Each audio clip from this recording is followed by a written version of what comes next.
உங்களுக்கு வந்து 40 வயசு மேலே இருக்குது, ரத்தம் வருது, வலியே இல்லாமல், அது பைல்ஸ் தானா இல்லை வேற ஏதான்ற தெரிஞ்சுக்கணுன்னா கண்டிப்பாக எக்ஸாமினேஷன் பண்ணாமல் சொல்ல முடியாது. ஏன்னா வெளியில் வர கேன்சர்ஸ் நம்ம கை வச்சு வாஷ் பண்ணும்போது நம்மளால் கண்டுபிடிக்க முடியும். பட் உள்ளுக்குள்ளே ஏற்படுறது நம்மளுக்கு தெரியாது. சில பேர் இப்போ நான் நிறைய பேர் பேஷண்ட்ஸ் பார்க்குறோம், அந்த கேன்சர் நல்லா வளர்ந்து இந்த குடல் டியூபோட உள்ள நல்லா வளர்ந்து அந்த டியூபே அக்ளூட் பண்ணி குடல் அடைப்போட வாமிட்டிங்கோட தான் வராங்க. ஸோ இதெல்லாம் வந்து ஒரு குடலில் கேன்சர் உருவாகி அந்த குடலோட டியூபை அடைப்பை ஏற்படுத்தணும்னா அதுக்கு 5 வருஷம் தேவை.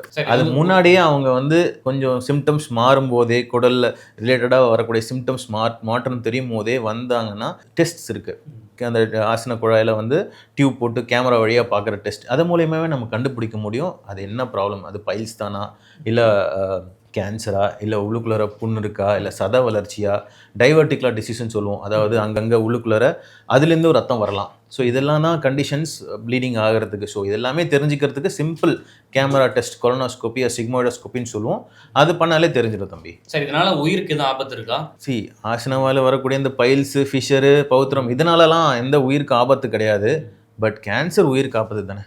அதெல்லாம் ஸ்டேஜாக சொல்லுவாங்க sir, first stage, second stage, third stage. ஆமாம். ஸோ அதே மாதிரி இதுலேயும் ஸ்டேஜஸ் இருக்கா? கோலன் கேன்சர்லேயும் ஸ்டேஜஸ் இருக்குது தம்பி. அது வந்து எந்த அளவுக்கு அது கேன்சர் பரவி இருக்குது அதை பொறுத்து ஸ்டேஜஸ் மாறும்.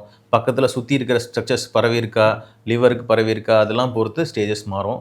ஸோ அதனால் அது கண்டுபிடிச்சோம் அப்படின்னா அதுக்கேற்ற மாதிரி நம்ம ட்ரீட்மெண்ட் கொடுப்போம். எந்த ஸ்டேஜில் இருக்குன்றதை பார்த்துட்டு அதுக்கேற்ற மாதிரி கீமோதெரப்பி, ஆப்ரேஷன், அதுக்கப்புறம் ரேடியேஷன் இதெல்லாமே தேவைப்பட்டால் நம்ம கொடுப்போம்.